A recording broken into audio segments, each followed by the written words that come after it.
was a nice day. We were enjoying the walk. Sunny, bright, blue skies, sounds of birds. I saw a big thing in the water. And I kept saying, is that a teddy bear? It just looked wrong. So I picked up a stick thinking, well, I'll just, poke it. We thought, yeah, that's a person. Potentially, I thought it was a female. Hello, where do you need the police? I think I've seen what looks like a dead body. Where? We just came for a walk along the Darben Trail Creek. She's on her side. Looks like a woman to me, I don't know. How far away from it are you? About 5 metres. And you don't think an ambulance is required? No, this person's gone then.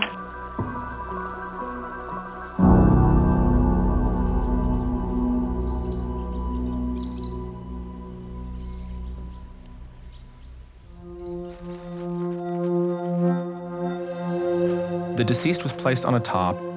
There appeared to be no obvious signs of any types of wounds or trauma. The deceased appeared to be female in her early 20s, wearing a sock on her left foot, no sock on her right foot. Tight-fitting dark jeans, dark-coloured singlet tucked in, a red bra, a pink dressing gown, a tiger pattern hair clip, a bling-type ring on her right ring finger, and an anklet on her left ankle. When a body was found in Darben Creek in 2011, it barely made the local newspaper. People, even to this day, were saying, I lived in that area, I never heard of anyone being found in Darben Creek, let alone a female in her dressing gown. It was deemed at this stage that the circumstances were not suspicious. I then updated the homicide squad in relation to the incident. I don't believe that she took herself to the creek and harmed herself. I don't believe the idea that this was just a terrible accident. Mr. Brake, if your plans have failed, ask yourself if there's a better plan waiting to be discovered. The story does not add up. She was a 24-year-old girl, someone's daughter, sister, a human being.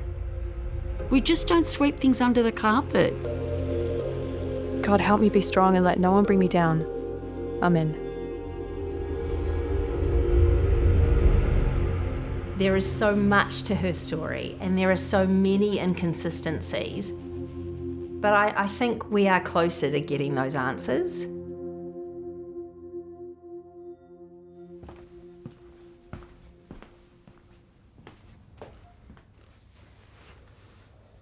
I had a very close relationship with Louisa.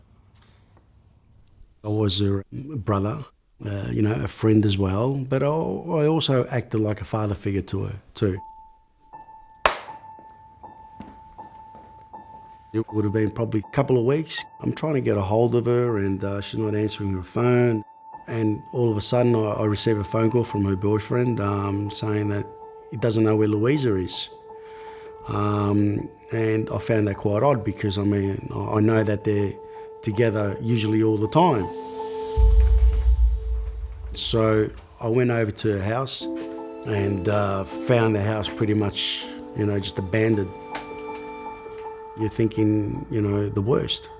I thought, well, it's best I go straight to the local police station and lodge a missing person file. The police officer, instead of making a formal report, took down her details and assured Tass he'd follow it up on his end. He then finished his shift and took a couple of days off. 2 days later, he returned back to work, and one of his first jobs would have been to attend an unidentified female body found in the creek. At no point was the connection made between this body and the woman that was missing. I think it's appalling policing. The flyer come on my door. We found a young girl at the creek. And And when I read the description, I went, oh my God, that's Louisa. So I rang Crime Stoppers.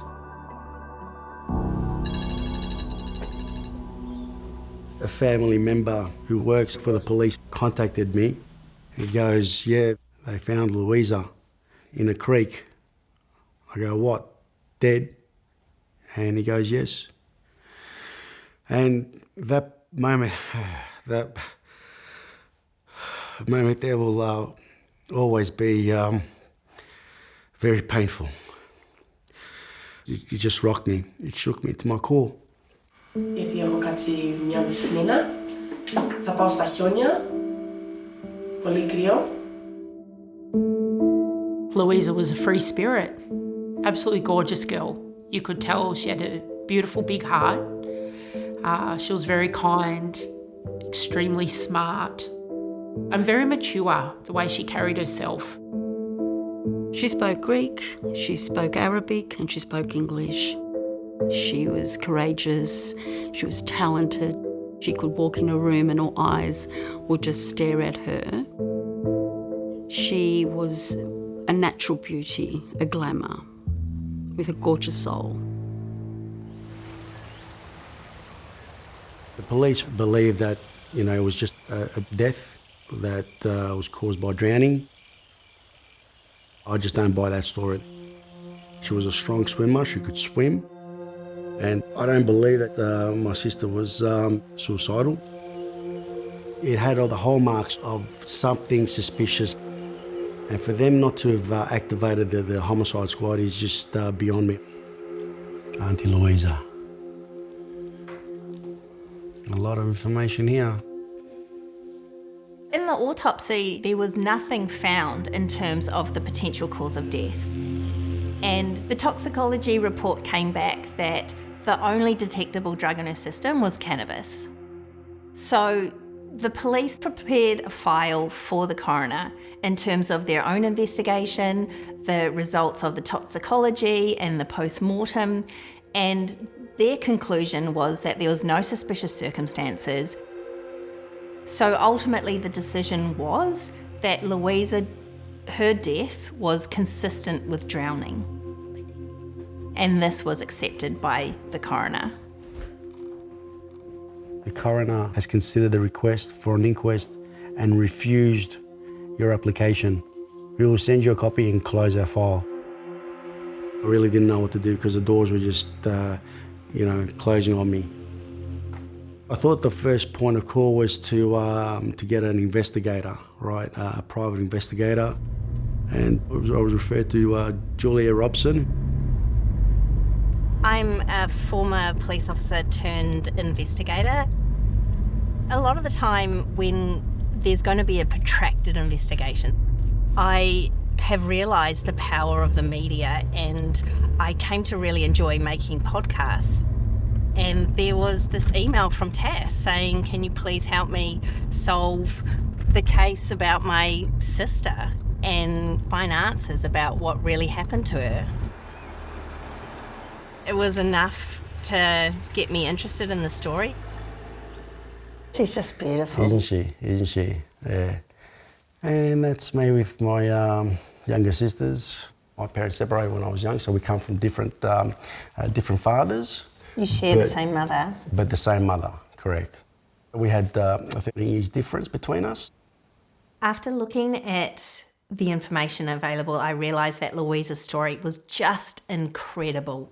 This Libya holiday, how was it presented to you? Very innocently, it was a family thing. After Tass's father and his mum broke up, Helen, Tass's mother, started a new relationship with a man from Libya. They had Louisa, they had Louisa's younger sister, and then the plan was that they were going to go back overseas and spend some time in Greece with the grandparents and then go to Libya and catch up with his side of the family.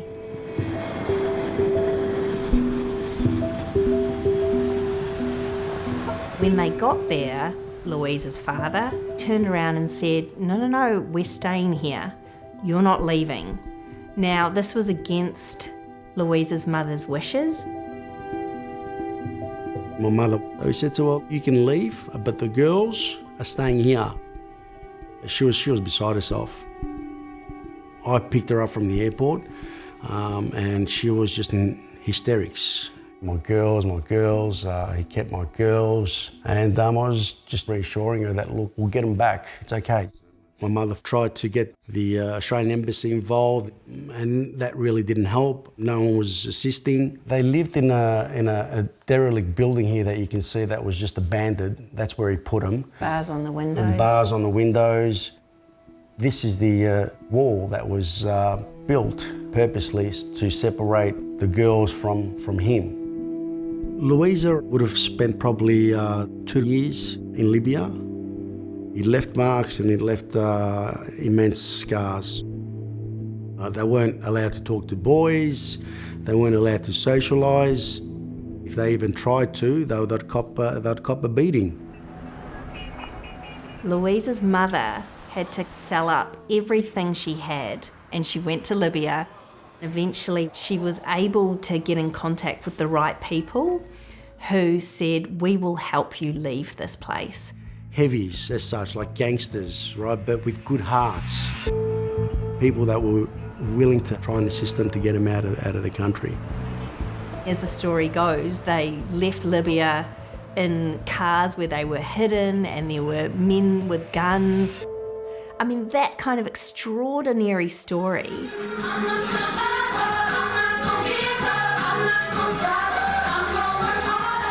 So this would have been after Louisa would have been back from Libya. You can see she's just enjoying herself like any other normal Australian teenager would be doing.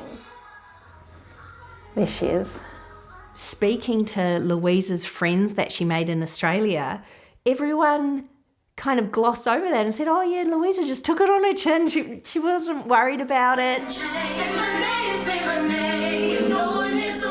It was just, okay, I'm a teenager now in Australia, let's enjoy life.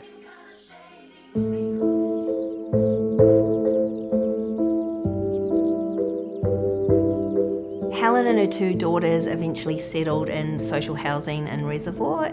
It was a little block of 5 units. She opened up to me about the battles that she had to go through to get her daughters. You could see how proud she was as a mum and all the things that, you know, she wanted to have for her own daughters, the opportunities that she worked hard for. Things were quite good for a period. They had their fair share of friends and schooling was on track too. It's only until later on, you know, that the few cracks started to appear. Mum then was forced to work 2 or 3 jobs to make ends meet. And let's say that a little bit of, control was lost upon the girls. Louisa got involved in drugs as well. Louisa didn't really want to follow, I guess, a structure or routine. Just full of life in these photos. And then, you know, she wanted to do everything and anything.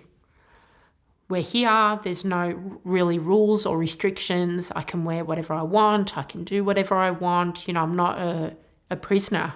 And then she met Joe. Did you call last night? Yeah, when you were there. And he didn't pick up, huh? Joe is not his legal name, and that is all we'll be referring to him by. Hi everyone, how are you doing? Why are you happy, Louis? Well, today I found out the best news there. Lie! Lie! I'm like, alright, can you give me a call later? And he's like, yeah, I'll call you tonight. Oh yeah? She was very struck with him. Joe was older than Louisa. She was a young girl, very impressionable. Her mother, Helen, felt that he wasn't supportive of Louisa and her education or finishing school or having her friends. He had to be with her all the time. He wanted to be her whole world. Hi, how are you? Can I have 3 spanakoppites, 3 sausage rolls? When I met Louisa, she was around 17 years of age. My training is I'm a clinical psychiatric forensic nurse. I work with homelessness, women escaping family violence. I used to talk on the Greek radio station about mental health and drug and alcohol. And Helen, her mum, then requested to speak to me privately. Helen was quite concerned about her behaviour and also about the partner that she was involved with. But when I first met Louisa, she didn't deny that she was using substances, but she also made it quite clear to me that she's travelling okay, but her mum's a drama queen. I clearly said to Louisa that at the moment you might think that everything's okay, but constantly taking substances and you will use heavier drugs, there will be a huge impact in your life. And she obviously disagreed with me at that time, telling me that it's just pot. Helen was trying to tell Louisa to, end this relationship. It's not going to go anywhere. But unfortunately, Louisa didn't listen. All we wanted to do for the podcast was first and foremost to help Louisa's brother, but also just to try and make sense of how Louisa could have possibly drowned in that creek. The way the police brief read was that Louisa was going through a really difficult time, and it was her emotional state that led her to enter elevated creek levels, causing her to drown. You could see how deep it is now. Yeah. The way I was picturing it was this deep, wide body of water. So to my surprise, when I finally saw what Darebin Creek actually looked like, I just thought, how is anyone drowning in this creek? So this is where she's meant to have met her end? Yes. Podcasting can be a very lonely experience. I worked with Claire before. She has a background in journalism, and when I said, do you want to jump on board, she was very quick to say yes. We wanted to pull apart the information that the police were presenting as this is what happened, and to us the water levels was key. The police brief made mention that they were able to obtain weather reports, and there had been heavy rain in the days leading up to Louisa entering the water. Their levels were based on what? The rainfall figures from the Bureau of Meteorology. That was it. They didn't take it any further.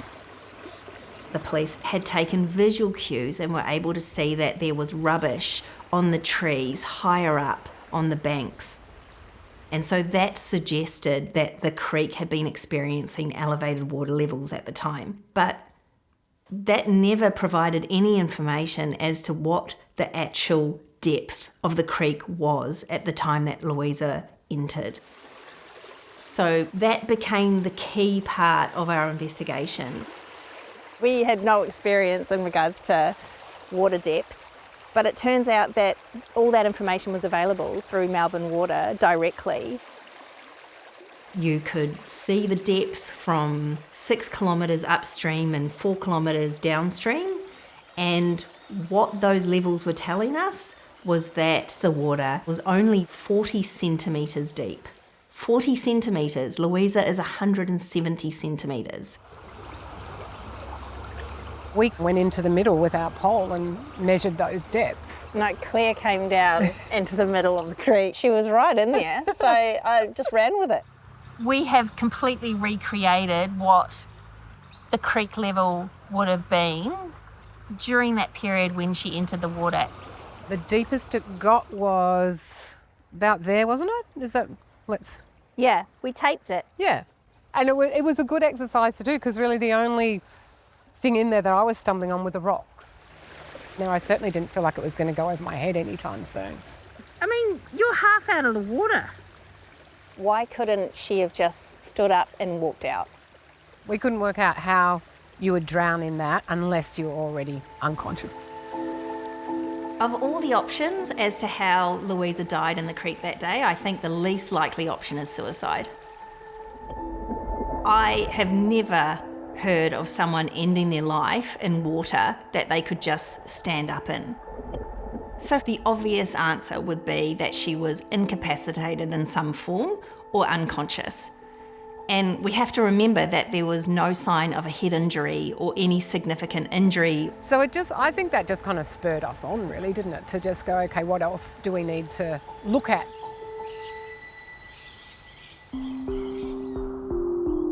One of the main topics that kept coming up from every person I spoke to that knew Louisa was how much of an impact her mother's death had on her. On New Year's Eve, Louisa's mother was out celebrating and Tass received a phone call to say that his mother had had an asthma attack. They took her to hospital and placed her on life support. We had to turn off the machines and that was it for my beloved mother, Helen. For both girls, losing mum at such a young age, they never really recovered from it. Helen was her anchor and she was gone. That's when things really started to go downhill. Louisa was 22 years of age. She was trying to hold things together and she had dreams. This is a bridal shop Louisa was working at, roughly for about a year. She loved dresses, she loved fashion. She had her struggles, but she came to work.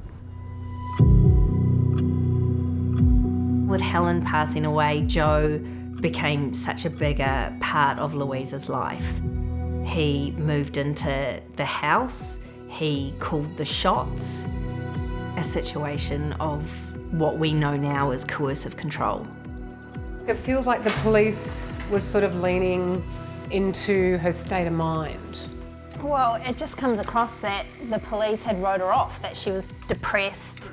Louisa had a small group of friends, and it took a while for her friends to realise that Louisa was changing. She was a lot more guarded. She wasn't as willing to go out. And there were stories shared by Louisa's friends that they were witnessing physical violence between the two of them. What was the coroner's final summation? They agree that although there's considerable evidence to support that the relationship was volatile and at least episodically characterised by violence, she likely suffered from undiagnosed mental illness, and the evidence doesn't support a finding that her relationship caused or contributed to her death.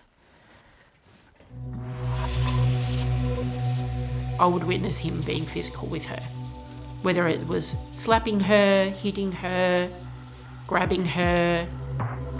He used to accuse her of being with other men as well, that she was just stupid and dumb and good for nothing. I did call the police. I called the police lots of times. Police were showing up, police were separating them. The next day, the partner would return back to the house and the cycle would continue again. February, another statement that she makes, although police have typed it out. Over the past 3 or 4 days, Joe has treated me so bad that I've been too scared to leave my flat. When he's like this, I tend to just keep to myself and isolate myself and try not to get other people involved. I think I really need to stop seeing Joe. The big one that's mentioned here is where she actually makes a written statement against him. He's slapped her, he's punched her, he tried to pull her out of the car by the hair. And then there's another one where he pours boiling water over her. And these were things that Louisa raised with the police, Correct. that she was openly Correct. disclosing. Yeah. And we can see that closer to the time of her passing, these things were happening more regularly.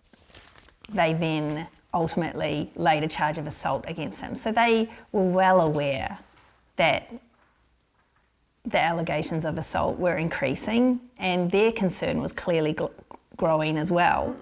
There was never enough credit about the fact that her relationship was known to the family violence unit.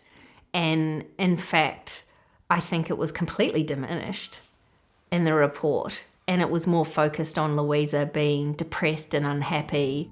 This would have been around 2010. I mean, it looks like she's lost a lot of weight. You can see the grief, the bruises. I said, those bruises are not your shame to hide. They're Joe's shame. If someone gives you a black eye, why are you trying to cover up their shame? They should be held accountable for hurting you in the first place. You didn't put those bruises on yourself. So don't hide. And so she didn't. She actually walked around in her normal clothes and, well, Joe, you should be ashamed of yourself. You hurt me. So this is Louisa's journal. It's not exactly what you would consider a journal. It's more kind of an old school notebook. But in amongst all of that, you can see her thoughts at different times of the year leading up to her final days. Mum, I miss you. R.I.P. April 21st to 26th, worst time. Fought with Joe. He disappeared. So you're kind of having to flick through the pages to understand what's going on and in what order it appears. But the way the police have worded it in the report, it sounds like her commentary is chronologically getting more and more depressed. In fact, her last dated message was actually a to-do list.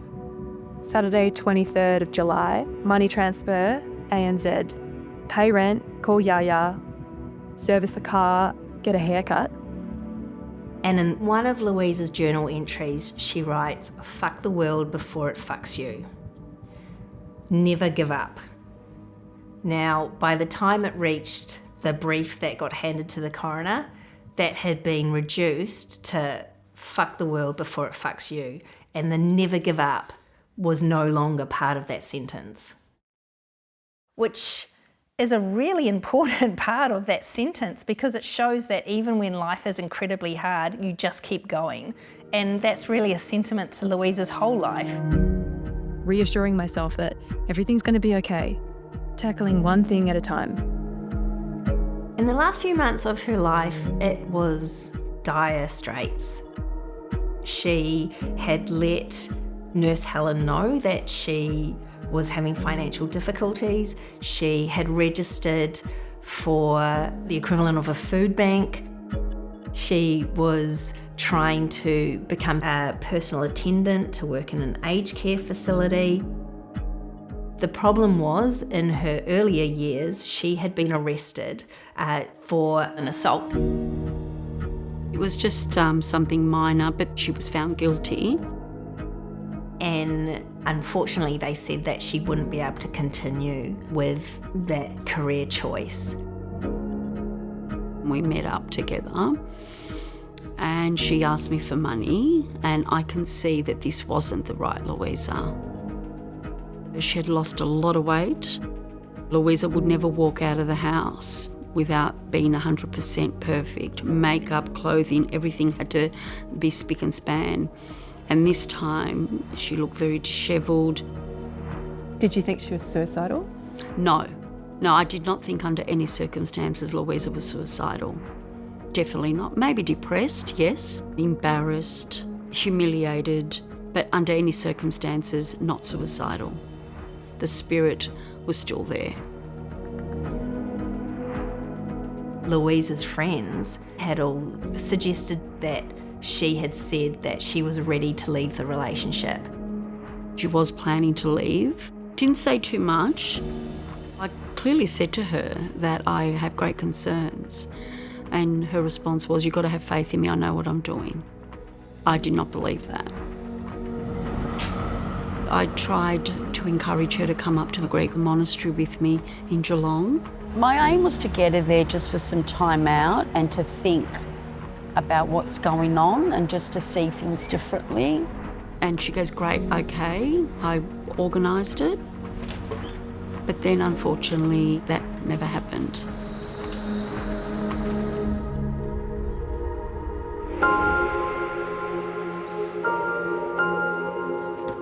By September of 2011, I'd asked Louisa to come and visit me. She's come with her boyfriend. Her right arm was bandaged, and I asked her what had happened there. She goes, "Oh look, I just fell down some stairs and just hurt it." I didn't believe it, of course. Joe was standing right next to her. So Tass said, in Greek, so her partner couldn't understand, you guys need to split up. And she spoke in Greek that she wanted to get away and for him to leave. She also mentioned that she tried to come and visit me without him, but it wasn't possible. We converted back to speaking English, and I just let him know that you need to go your own separate ways. And he was in agreement with that. And I thought for a moment there that might happen. They left, and that would be the last time that I would ever see my sister alive.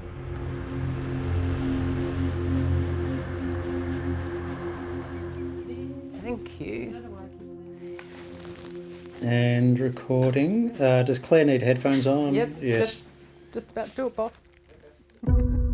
Sunday, October the 2nd, 2011, the last day Louisa was seen alive.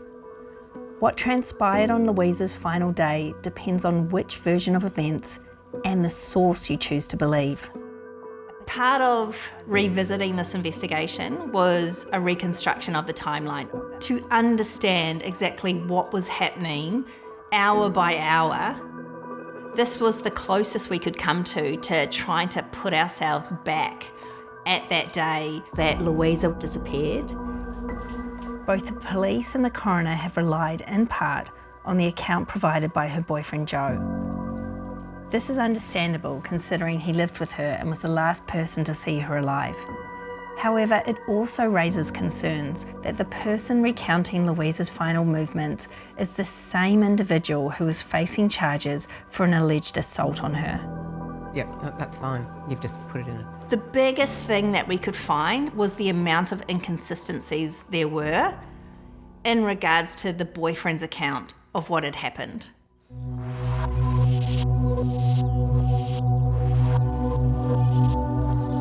So on the morning of October the 2nd, 2011, the neighbours report overhearing Louisa and her partner in an argument that starts inside the house and ends up outside.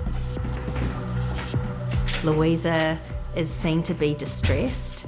One of the neighbours offers to help her and observes Louisa with blood on her ear and her eyes rolling back in her head. The neighbour is driving to the medical centre. Halfway there, Louisa says, "Actually, please stop. I don't want any help anymore." And this is where it gets a little bit difficult. Last day, timeline, which is going to be a bit of guesswork, really. Now, what time was the airport? Let's say sometime in the afternoon. Yeah.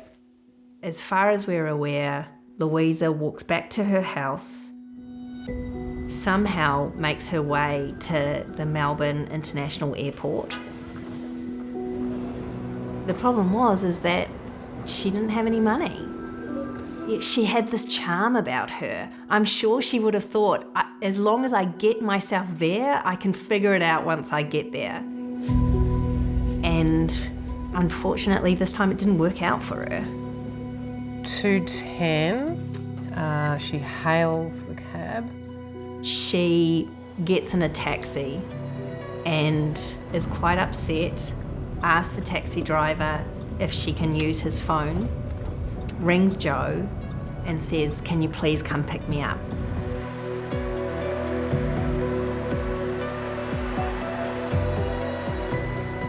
Joe picks her up at a point closer to her house and will only pay the taxi driver if the taxi driver divulges where Louisa was picked up from.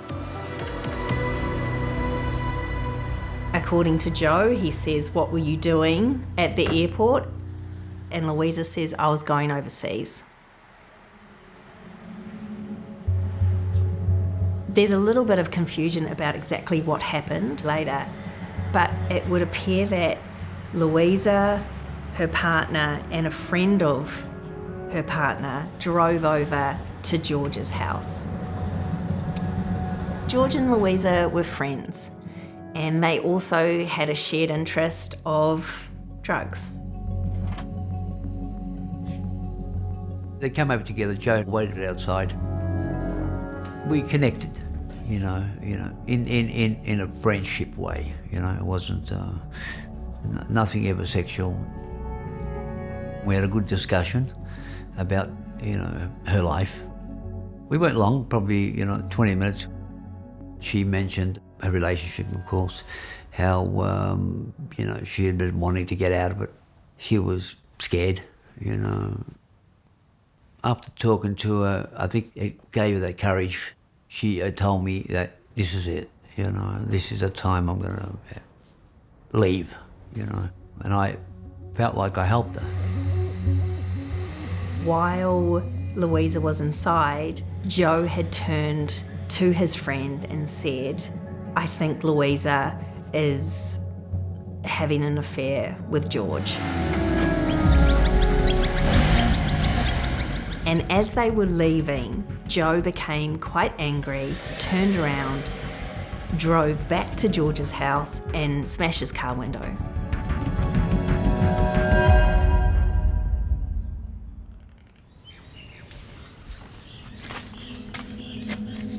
The timeline picks up at around 4 o'clock, where Kaz, Louisa's neighbour, was at home and she could hear Louisa and Joe fighting. I'm like, oh Lord, what's going on now? I've taken my kids inside, all right, go out, hang my washing, and then I just hear her, Louisa, screaming, please stop, Joe, stop, please. And because the units are so close, my backyard and her backyard are joined, you can literally hear people going up and down the stairs. So I'm hearing banging, going up and down. Louisa's begging him, please, Joe, don't hurt me, stop. And I heard the door slam, and then that was it. It's believed that Joe left the house shortly after, and the timeline picks up again at around 8:44 p.m. that night. This is when Louisa goes over to one of her other neighbours and asks if she could borrow their mobile phone. The neighbour reports seeing Louisa having blood in her hair near her right ear. And this is the second time that it's noticed that she has dried blood above her ear, wasn't it? Correct, right side, whereas in the morning it was on her left side. The neighbour reports overhearing Louisa saying, Joe, where are you? I'm waiting for you. So from 8:44 p.m. onwards, all we know about that night is what has been recounted by Louisa's boyfriend. Joe didn't want to speak to us, so all we have to go on is the information he provided to police.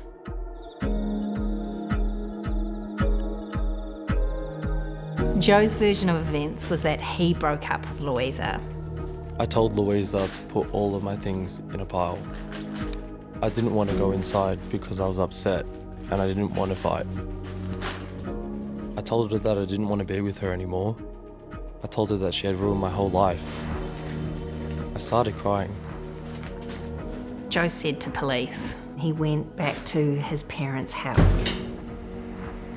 At about 9:45, he goes back to Louisa's house. Louisa and Joe have some form of interaction, during which time he goes outside to pat the dog. When he goes back inside, Louisa is missing.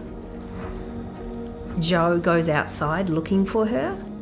He goes to the end of the street.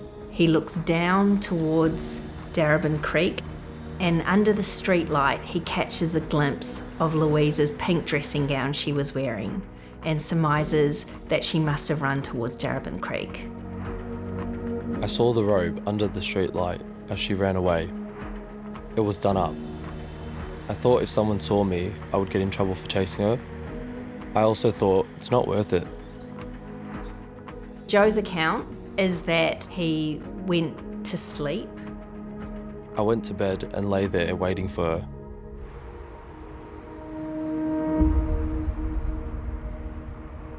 I got a phone call early hours of the morning, abusive phone call from Joe. He started to get off his head, abusing me for having sex or some, that I'm dead. And he was talking about cock for rock, some rubbish like that. And I said, no, mate, nothing like that ever happened, But he was adamant, screaming at me, and then I hung up on him. Joe didn't disclose to police about the late night phone call to George. It was the police that discovered that. So we know that Joe was awake at 2 a.m. That calls into question that Joe had said he was sleeping during the night.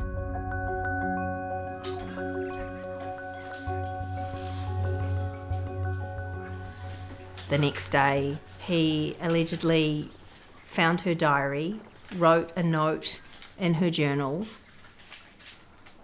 I wrote in Louisa's book how I was feeling. I also put the date on it. I was hurt and cut up. I thought she had done the bolt and ran off with George.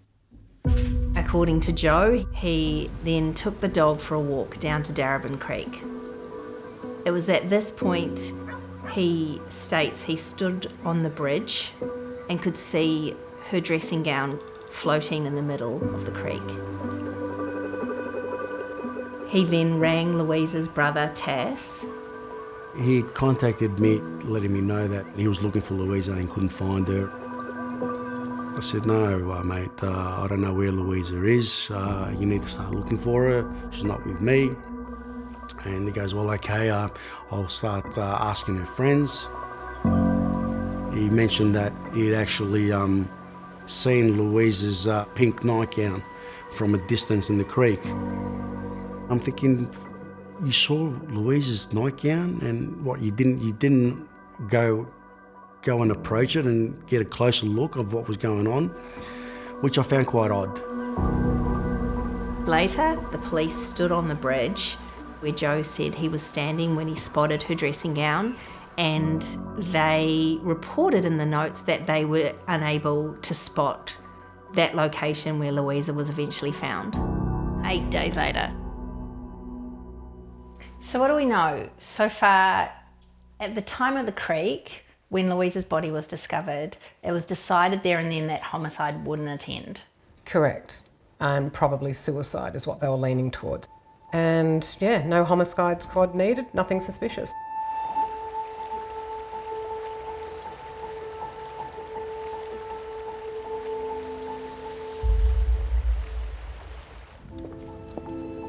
I spent 3 decades in the New South Wales Police. I was a detective inspector for 22 of those years. I have a specialty in investigating domestic violence. Right, criminology peeps, come in. Don't be scared. I don't think I can say that the police did a thorough investigation. Now, on surface of it, it could be a suicide or could be a homicide. You just don't know. But if I was called to a body in water, my first thing would be to think that it would be suspicious. So there is now an expectation that the police are more aggressive in arresting those offenders and bringing them before the court. My general gut feeling is, having read the brief, it was poor policing and that it was an assumption made that it was just a drowning. The police officer in Australia. Once she was identified and the police knew who she was and her history of domestic violence, I would have thought homicide would have been notified immediately. So there's nothing to say Joe was involved in her death at all. But what I'm saying is that he should not have been ruled in or out of the investigation at that point in time until the police had a clear understanding of the circumstances in which she died. We only have Joe's explanation or narrative of what happened to Louisa. To the best of my knowledge, there has been no follow-up or holding Joe to account. Joe's version of events that he provided to police was that he saw Louisa running towards the creek that night. He said he was able to catch a glimpse of her pink dressing gown in the light. I saw her all the way to the end of Tyler Street. I whistled, but she ignored me. She was bolting. I've never seen her run that fast in my life. I didn't chase her. I saw the robe under the street light as she ran away.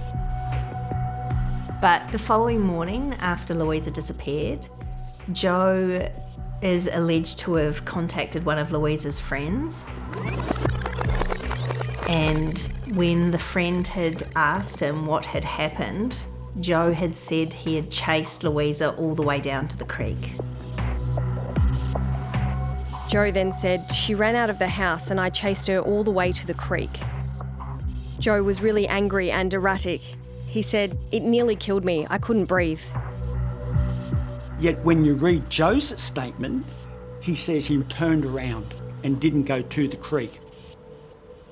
So there is a clear anomaly, a disputed fact between what he's told one witness and what he's told the police. Now, to me, that's a glaring area that needs to be investigated. Joe, in his statement, said that he saw Louisa running all the way down the other end of the street. I instantly thought, well, how is someone going to be able to see someone at night in the distance running? This is how we found ourselves standing outside Louisa's former residence in Preston at 9:45 p.m, exactly 12 years to the day, armed with a replica pink dressing gown. They've gone. Okay, I can see you just now, that dressing gown. While Claire stands on the corner of Seston Street, I set up 370 metres straight down the road where the dead end of Tyler Street meets the entrance to the Parklands. I cannot tell that there is anything pink on you, and I can't even tell it's a human. We tried so many times of different versions of me running away. So even that car, we don't really see you. And no matter how many times we tried to reenact that, we just couldn't recreate what he was saying. That someone standing where he was standing could see a pink dressing gown at the end of the street. A couple of days after Louisa went missing, Kaz, Louisa's neighbour, reported seeing Joe arrive at Louisa's house in a van. I was in bed, it's still dark. I woke up because the headlights woke me up from my bedroom window, and I look out the driveway and there's a white van, and I could clearly see two men.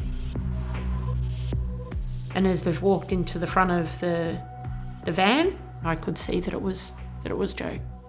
They were dressed in like painters' uniforms, head to toe.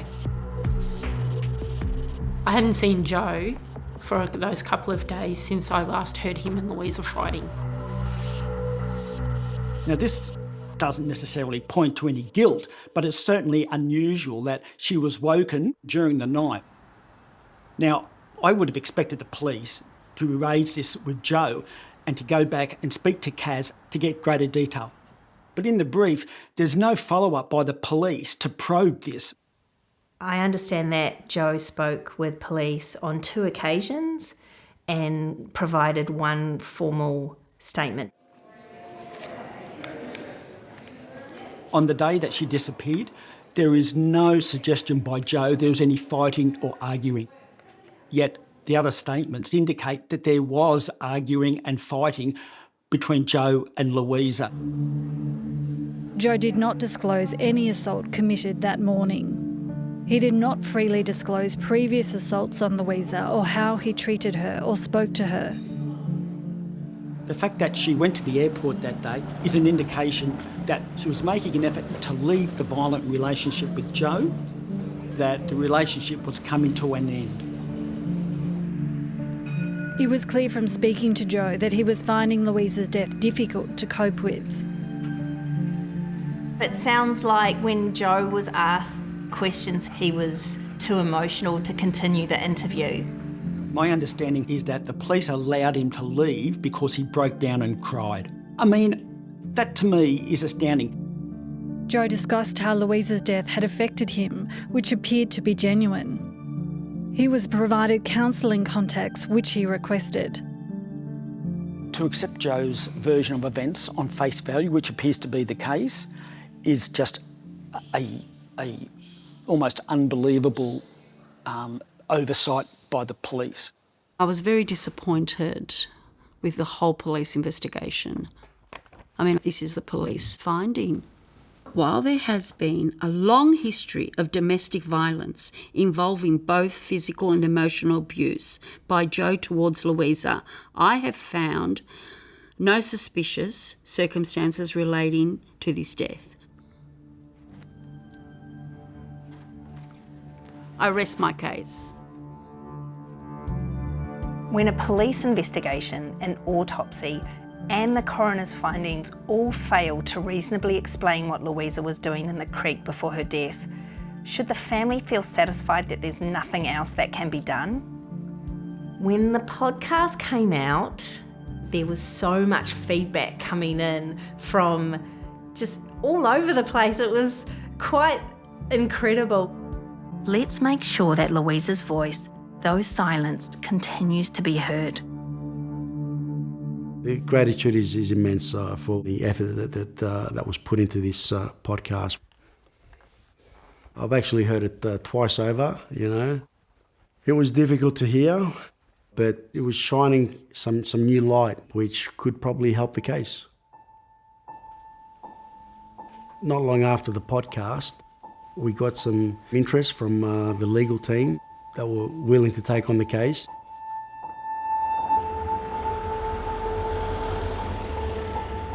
I had experience and past experience consistent with drowning type findings. I could see exactly what went wrong very, very quickly. The fact that it wasn't the homicide squad that investigated this, it was allocated to a station level. And when an overworked and maybe inexperienced officer has to compile a pretty intimidating brief, things can get missed. Forensic pathologists and investigators, they have a tough time sort of nailing down exactly how someone died in a body of water, because water itself has an impact on the evidence. Tass wanted to have the finding of the coroner's courts overturned. It's a high bar. It requires new facts and circumstances to justify the reopening of the case. It took 5 lawyers a year to unpick the evidence, and one of the biggest things that we needed to do was get an independent forensic pathologist, which is why we got Professor Deflo involved in it. I do autopsies for the coroner, investigate deaths, and I also provide opinions for persons who are concerned about deaths. The term consistent with drowning is one that's frequently used in post-mortem reports. And effectively what it means is that the findings were those which could be drowning in the right circumstances. It's not an absolute statement of this person has drowned. There wasn't an option to do another post-mortem or an investigation of the body itself. It was more an examination of the material that was available at the time. I was provided with the police brief for the coroner. It also included the post-mortem examination findings, toxicology, for example, photographs of the deceased. The body was found multiple days after the death had occurred. Deterioration had set in, and it really makes the autopsy a lot harder. Louisa had heavy lungs. You get heavy lungs in drowning because effectively you're inhaling water. And there's no real way of differentiating between the heavy lungs of drowning and the heavy lungs seen in other asphyxial causes of death, where strangulation is one of them, especially in the setting of decomposition. The pathologist, quite appropriately, did a detailed examination of the neck, where the neck is examined in multiple layers, so each muscle is looked at in turn. When he did this, he photographed the neck at the same time. There were abnormalities in the neck, which I think concerned me. The autopsy pathologist, though, didn't attribute significance to those abnormalities. I assume he felt they were probably post-mortem changes. To me, they looked like they could have been bruises. And when you see bruises, especially around the neck, one of the things you worry about, of course, is neck compression, manual strangulation.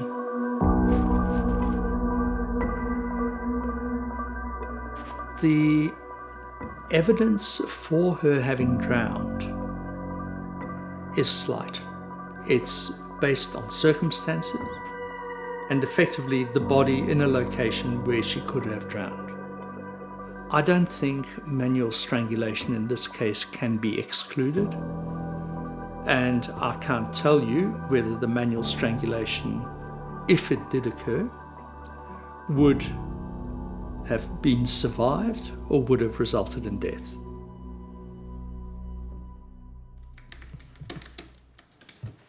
In my report, I recommended that the cause of death should in fact be unascertained. Dr. Duflo noted possible hemorrhages in the neck, which was very interesting from our point of view as lawyers. It does cast in doubt the finding of consistent with drowning.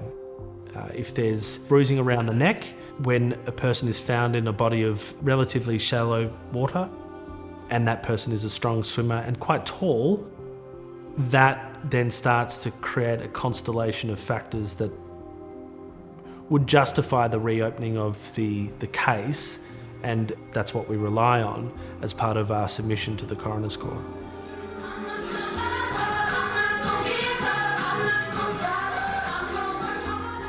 We've put in a coroner's application for that to be reconsidered, in the hope that if Louisa was met with foul play, they can get to the bottom of it. No family should have to keep going for over a decade and counting, trying to get answers. You know, I had a lot of guilt myself for a long time, and I still think about it even now, and it's just heartbreaking. She should be here. I absolutely feel that the system let her down. It was just really beautiful to see her in her absolute element of her young life. Louisa, her story, what she went through, what we all heard and witnessed, it just has to be brought out. She needed to be protected, and she wasn't. I have a beautiful young family, 2 little girls. I want them to remember my sister being their auntie. No good. You know, I just got to keep on persevering for them too, you know, so Louisa's memory is not forgotten.